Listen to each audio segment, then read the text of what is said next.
I often lament that my format doesn't really let me dig into some things like adventure games. In the case of Kyoto Hana Misshitsu Satsujin Jiken, it feels worse than normal. The impression I'm getting from Japanese Famicom fans is that this is one of the best mystery adventure games on the system, and I have to zip through it following a walkthrough. I guess the important thing here is that this is a mystery adventure that has its fans. This is the second game in the Yamamura Misa Mystery Adventure series, and it's a unique game for Taito.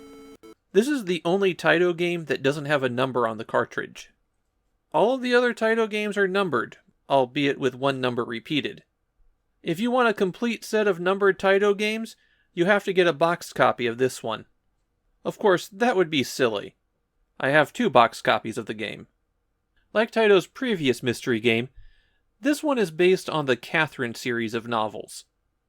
Catherine is an American reporter that lives in Kyoto, happens to be the daughter of the vice president, and she stumbles upon murder mysteries. And rather than stepping into the shoes of Catherine, you take on the role of a game developer who makes murder mysteries for the Famicom. It's basically the exact same character as the first game, except in this game it says that you met Catherine through flower arranging. So either Catherine knows 2 Famicom game developers who make murder mystery games, or somebody forgot the story from the first game. In this one, you're attending a flower arranging exhibition with Catherine, and one of the artists turns up dead in a locked room. The mystery becomes not only who done it, but how done it. Similar to the previous Catherine game, you have graphical icons rather than a text menu, though here they're not all available at all times. They're still mostly the same commands that we've seen before, although if you're in the right place, you do have a button to consult with Catherine. Going to this cafe gives you a button that will prompt the waitress to give you a password. Getting that password also throws you back to the title screen, though. Your list of suspects in this game is huge. Kyoto Hana no Misshitsu Satsujin Jiken feels like a large game, but it's only 1 megabit in size.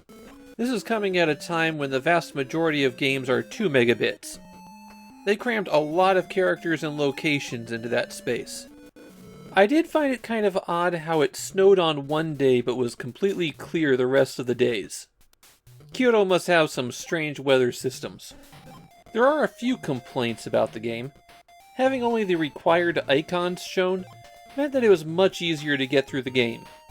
And in terms of storytelling, it's Catherine who figures out the locked room mystery rather than the player.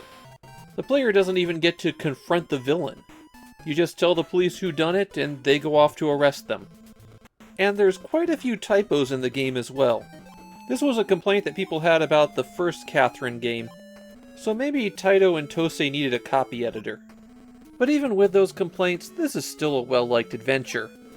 Part of it is that the interface design feels way ahead of other Famicom adventure games.